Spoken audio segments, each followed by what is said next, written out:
Let's change the subject here and talk a little bit about fuel and energy. Just weeks ago, drivers in Middle Tennessee, as you said earlier, faced a gas crisis unlike many that we have never seen before, passing station after station, lines, prices skyrocketed, people panicked.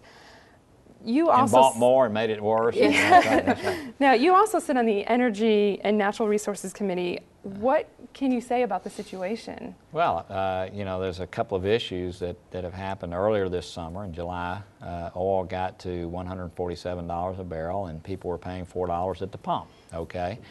This morning, due to the recession, you know, I saw the futures this morning at 5:30. And it looked like it was trending downward. We're in the 80s, okay, and obviously that'll be reflected at the pump. Then, since that time, we had this hurricane, and what happened was we had electrical outages at the refineries, and so they couldn't send refined product up through into Tennessee, okay, and so then we got behind. And then there was a panic, and people like you and me, okay, went out and bought and made sure we had tanks full because there were, and so we made it even worse. And so it's going to take a while for that to catch up. What does all this mean?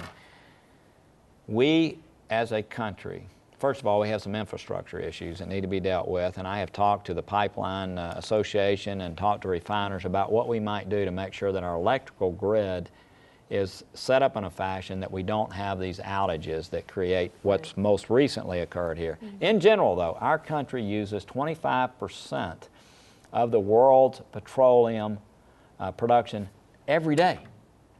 We have 3% of the world's reserves. 3%, we use 25. We got about 4% of the world's population. That dynamic has got to change, okay, because we are not producing more oil in a large way. As a matter of fact, over the last couple of years, with Mexico not investing wisely, with Russia not investing wisely, there's actually been a decline, okay? So we as a country have got to have a comprehensive energy plan, which I am a part of making happen. It's very controversial, okay, to do something comprehensive, but our country has got to have an energy policy that causes us to be more secure. I was just in the country of Georgia, and we as a world can see playing out before our very eyes how energy is a geopolitical issue into the future. And those countries that have energy resources have leverage over those countries that don't have energy resources. When Russia went down into Georgia and bombed civilian populations, okay, unnecessarily, Europe was very muted in their response. Well, why was that? Well, the natural gas lines and the petroleum pipelines going into Europe in many cases come from Russia or go through areas that are friendly to Russia. And so it is a huge issue that's not just the price at the pump, an economic issue to our country. It's a national security issue, and very, very important that we solve. Year after year after year, we talk about reducing our reliance on foreign oil. Right. When will we actually do something about it? Well, look, I think we'll do something in this next year. We got a lot of things that we need to do in this next year. I formed a bipartisan group.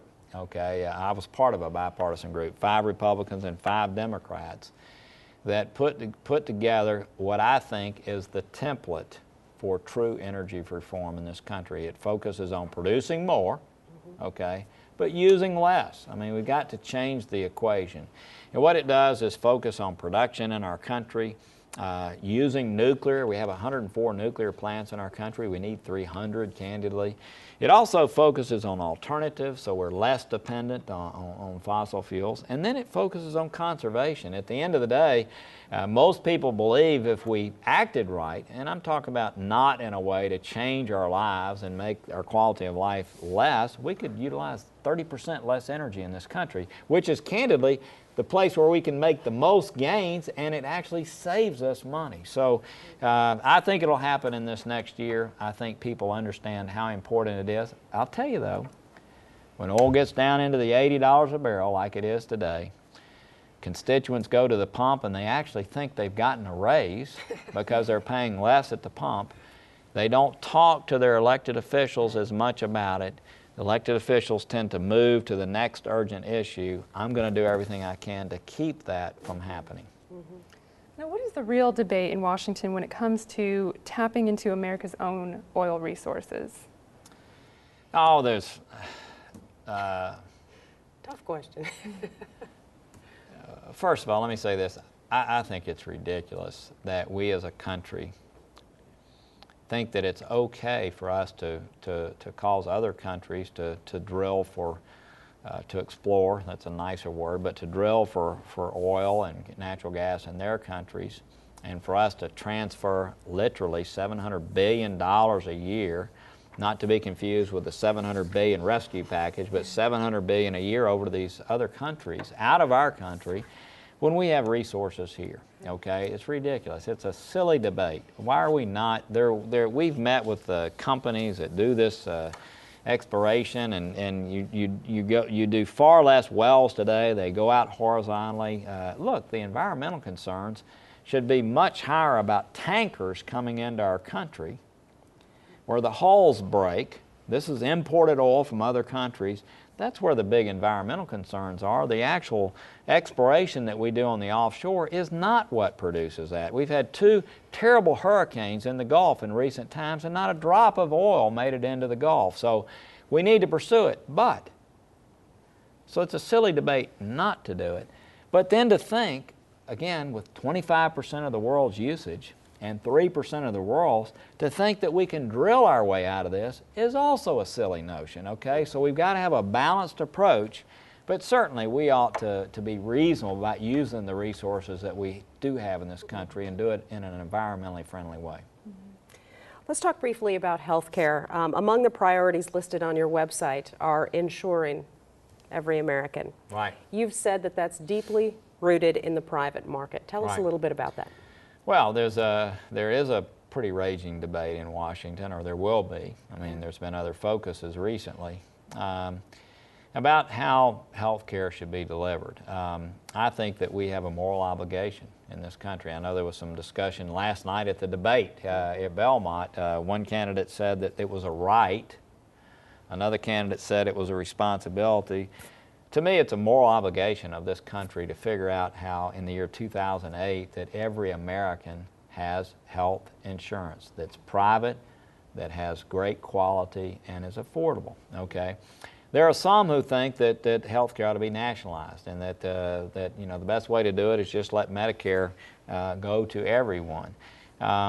I really believe that we need to look at it through a financing mechanism that allows people to be able to afford health care, okay, but that they're able to choose the plans that work for them and choose the physicians that work for them. So my solution is deeply rooted in the private sector, but at the same time I realize the government does need to do a better job organizing how resources are utilized in this country so that every American does have access. At the end of the day, most Tennesseans are getting health care.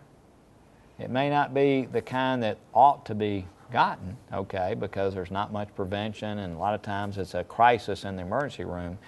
But those who actually have insurance are paying for that because of the cost shifting that occurs. And so if you can actually figure out a way for every Tennessean, we have 800,000 Tennesseans without health insurance today, to have coverage, believe it or not, it would actually lessen the cost of private health care for others because of the shifting that takes place. Right. Well, we've got just under 2 minutes. What do you want to say to the people here watching our show today? First of all, I want to thank you for this intelligent conversation, at least on your part. It is a pleasure to be here, and I want to say that, look, I feel like I have a tremendous privilege and honor to serve this country for a 6-year term, and I want them to know that every day I wake up and I really do try to understand the issues as they are, not the rhetoric and demagoguery that takes place, but as they are. And I really do want to make and try to make every day decisions that are in the best long-term interest of this country. And I just really feel that we have to do that. We haven't been doing that in recent times.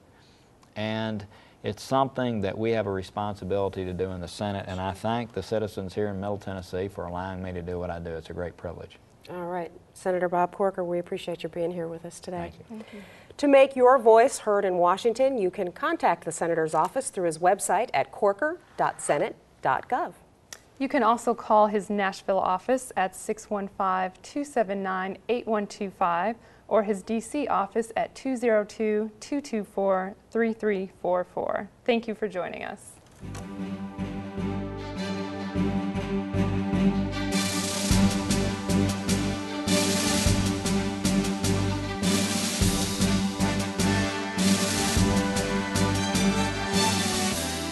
For more information about the guest on this show, please visit our website at ballstate.edu/insidepolitics.